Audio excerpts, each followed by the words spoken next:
Ramogi gin timbe ma kaka jopiny okwayo med tim nonro mar yang adieri mondo neni maundu machal kod mago ok kelo lal mar ngima ng'at ma onge kod ketho kata mana bende luw kod giling'any duto mag chike mar neno ni arito bedo kare ok mana e gwenge ma Suna West kende kata gwenge mamoko bende.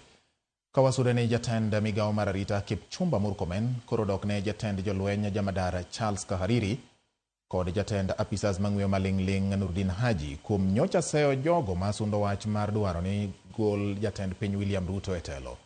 Murkomen wacho ni jotelogo nyocha oloso kaluwore kod ng'eyo kod lony magin go e weche mag arita kod kwe mar piny kendo ni gitemo chiwo paro maliw ne Jokenya mondo odew piny kendo kik giwe piny dhi kamarach.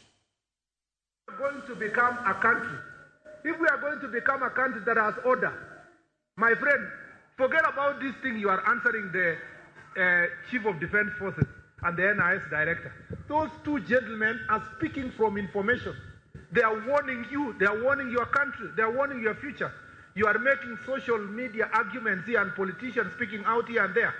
My friend, the future of a country needs order. Otherwise, there is a reason why this country is in peace. We could as well easily be in the same situation with our neighbors. We are not too special. We could be sitting in a refugee camp in another country. We have to warn ourselves as a nation that we must do our things in order. Tukifanya elections, kuna njia ya kwenda kutoa watu kwa viti. Mtu akikosea, kuna njia ya impeachment. Mtu akifanya hii, kuna mahali pa kushikwa na kufungwa.